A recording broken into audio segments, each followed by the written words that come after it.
Yeah! So ఇండస్ట్రీలో మీకు dance వైపు మిమ్మల్ని మళ్ళించడానికి అసలు ఆ రీజన్ ఏంటి? మీకు ఇన్స్పిరేషన్ ఎవరు అంటే ఏం చెప్తారు? ఇన్స్పిరేషన్ మెగాస్టార్ చిరంజీవి గారండి. చిరంజీవి గారు. ఓకే. చాలా ఇష్టం యాక్చువల్‌గా. కలిసారా చిరు గారిని? అయ్యో! అంటే కొన్ని కొన్ని మూమెంట్స్ ఉన్నాయి అస్సల ఎక్స్‌పెక్ట్ చేయలే. అంటే సడెన్‌గా యాక్చువల్లీ సుష్మిత గారు ప్రొడక్షన్ స్టార్ట్ చేసినప్పుడు గోల్డ్ బాక్స్ అనే ఒక ప్రొడక్షన్ స్టార్ట్ చేశారు. అందులో ఒక సినిమా చేశానన్నమాట. శ్రీదేవి శోభన్ బాబు అని. సో అది చేసినప్పుడు ఒక నేను ఇలా సడన్గా షూట్ అయిన తర్వాత చాలా రోజుల తర్వాత బాస్ది ఒక సాంగ్ జరుగుతుందన్నమాట. అదే నా బొట్టే ఎక్కువ డీజే కట్టు ఆ సాంగ్ జరుగుతుంటే సో సడన్గా అక్కడికి సరే ఫస్ట్ టైం బాస్ని చూస్తున్నాం, ఎలా చేస్తున్నారు ఏంటో ఒకసారి చూద్దాం, లైవ్లో ఎప్పుడు చూడలేదు కదా.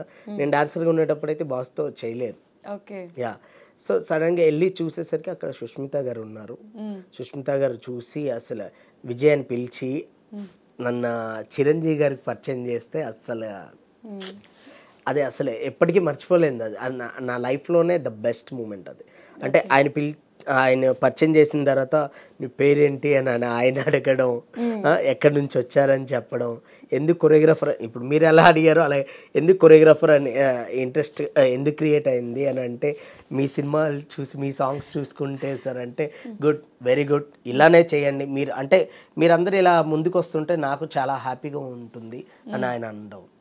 అసలు ఆయన చేయి పట్టుకునేసరికి అస్సలు ఆ రోజంతా ఇంకా పడుకోలే అంతే. మీ ఫేస్ లో బ్లష్ ఇప్పటికి బ్లష్ అవుతున్నారు మీరు. అంటే ఆ మూమెంట్ అయిన తర్వాత బేబీ సక్సెస్ మీట్కి వచ్చారు ఆయన. బేబీ సక్సెస్ మీట్కి వచ్చినప్పుడు ఆయన లిటరల్ ఏంటంటే ఇలా షోల్డర్ పైన హ్యాండ్ వేసి ఇంతకుముందు ఏం సినిమాలు చేశారు మాస్టర్ అంటే సరే ఇలా నకిలీస్ గొలుసు చేస్తానంటే ఏ వావ్ అవునా వెరీ గుడ్, అసలు మంచి మంచి టెక్నీషియన్స్ ఉన్నారు, అసలు చాలా మంచి చేశారు, అసలు బేబీ నుంచి చాలా మంది మంచి టెక్నీషియన్స్ బయటపడుతున్నారు, చాలా హ్యాపీగా ఉంది, ఆల్ ది బెస్ట్ అని చెప్పి ఆయన భుజం తడితే అస్సలు